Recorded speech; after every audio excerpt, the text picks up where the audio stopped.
Au nom du ministre des Eaux et Forêts, Laurent Tchagba, général Maï Elvire Zouzou, son directeur de cabinet, ouvre les travaux des panels et conférences scientifiques de la Semaine nationale de l'eau. À la lumière du thème de l'édition 2024, développement harmonieux et durable de la Côte d'Ivoire, quel cadre juridique et réglementaire pour lutter contre la pollution des ressources en eau?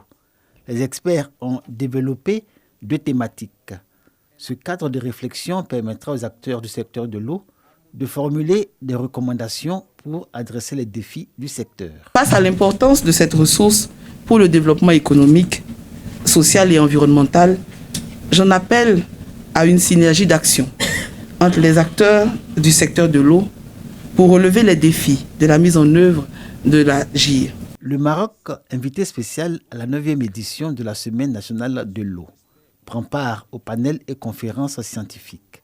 Le royaume chérifien et la Côte d'Ivoire échangent les bonnes pratiques en matière de gestion des ressources en eau. L'expérience marocaine est fortement attendue, d'autant que, selon le général Maï Elvire Zouzou, le secteur de l'eau en Côte d'Ivoire fait face à un triple défi: changement climatique, perte de la biodiversité et pollution, lesquels exigent des solutions appropriées et concertées. Nous avons beaucoup à apprendre de l'expérience ivoirienne en ce qui concerne le code de l'eau. Il va être finalisé sous peu. Je souhaite que cette 9e semaine de l'eau en Côte d'Ivoire aura des résultats et des recommandations qu'on peut généraliser, parce que la question de l'eau, c'est l'affaire de tout le monde. Les conclusions des travaux des panels et conférences scientifiques permettront d'orienter les instances sur la sensibilisation et l'appropriation du nouveau code de l'eau adopté en novembre 2023. La Semaine nationale de l'eau vise à sensibiliser les acteurs à l'importance stratégique de l'eau pour le développement durable de la Côte d'Ivoire et faire le point sur l'état d'avancement des engagements nationaux et internationaux pris par le gouvernement en matière de gestion des ressources en eau.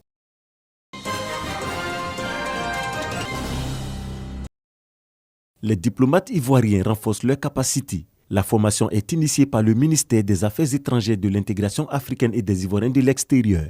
Elle porte sur les nouveaux défis du numérique, notamment l'intelligence artificielle et la gestion des conflits régionaux. Le monde en perpétuelle mutation est marqué par des dynamiques géopolitiques complexes et des défis stratégiques. Ces défis tels que le changement climatique, les transformations économiques, les innovations technologiques, les menaces sécuritaires transnationales exigent des États la recherche de réponses adéquates pour assurer leur développement durable et leur influence dans le concert des nations. Dans cette recherche de réponses adéquates, le rôle des diplomates est essentiel du fait de son implication dans les négociations internationales portant sur ces défis. À cet égard, le renforcement des capacités de cet acteur majeur de la scène internationale est non seulement nécessaire, mais devrait se faire de façon permanente pour lui permettre d'être à la hauteur des enjeux et des défis que lui imposent ses missions. Des experts de divers secteurs apportent leur contribution au cours de cet atelier de formation. Du ministère des Affaires étrangères, de l'intégration africaine et des Ivoiriens de l'extérieur, à travers son ministre des Affaires étrangères, M. Léon Kakouadom, a décidé de faire cet atelier de renforcement des capacités des diplomates au vu des enjeux importants que les TIC, les nouvelles technologies de l'information et de la communication, ont sur la diplomatie et nos relations avec les autres pays aujourd'hui. Cet atelier permettra aux uns et aux autres de faire la différence entre les informations qui sont réelles et la désinformation qui a libre cours aujourd'hui au vu des différentes crises qui secouent le monde. Les conclusions de cet atelier de formation des diplomates ivoiriens seront mises à la disposition du gouvernement.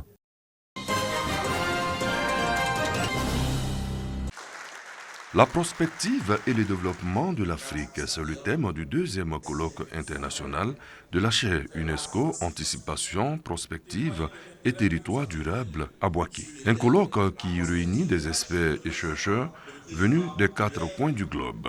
C'est l'université Alassane Ouattara qui abrite l'événement. C'était pour montrer d'abord que la chaire UNESCO Anticipation, Prospective et Territoire durable est une chaire dynamique compétitive qui va au-delà de la sphère nationale, parce que nous parlons de l'Afrique.